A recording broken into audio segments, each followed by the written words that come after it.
Station 5, the skier. No matter what, you got to get as much height as you can. Earlier I showed you the deadlift with the row. Now the skier has a different movement that associates with it. So I want you to think about the top of an American kettlebell swing as the top of your ski. Swing.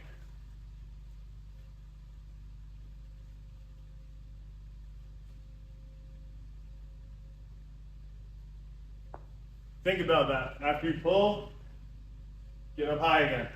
That's going to allow you the most height possible to rip and pull your ski. Just like in the row, we have an erg with a fan. We want that thing to be cooking. But returning does nothing. Pulling does everything. Disclaimer, this is a trap. DEKA put this here to make you think, it's time to race. I'm a little tired, but I got to push myself.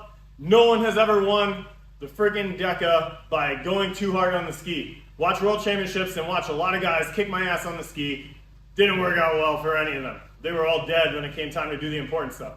So pace yourself here. Again, like we talked about the rower, a good way to figure out your race pace is do a 2K time trial, punch it in the skier, ski as hard as you can for 2,000 meters, and then take the average of those 500, and that's your race pace.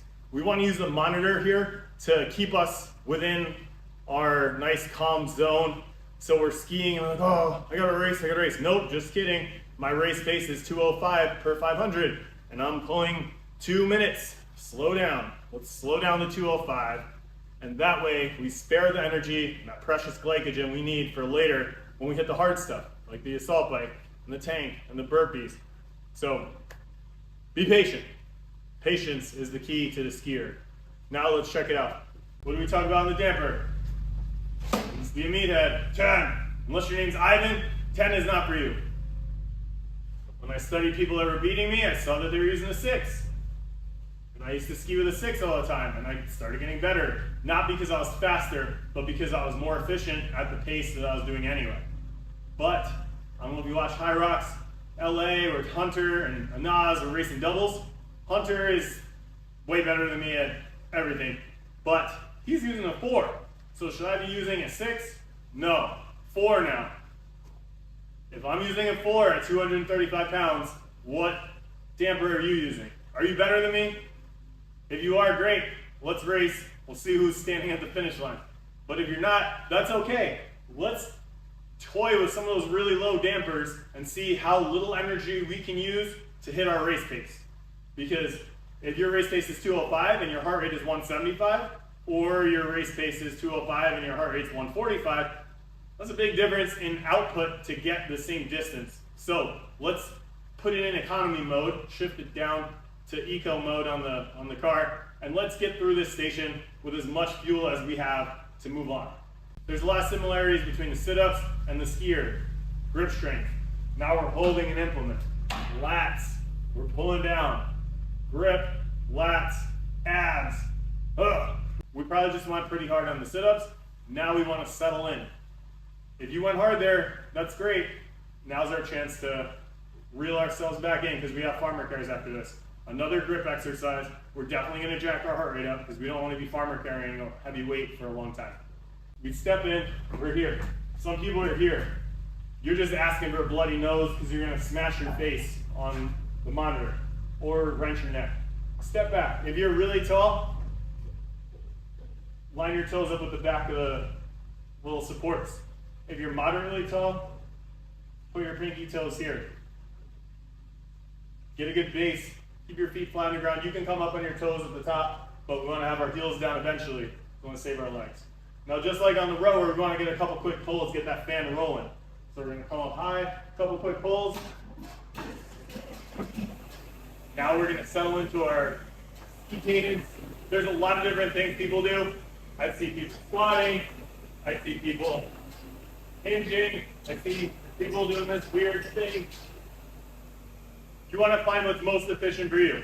Because we use quads on the lunges, the row, the box, we probably want to keep sparing our quads. We gave them a break on the sit-ups, but we're going to use them when we're running, or definitely use them on the bike. So squatting, that's out.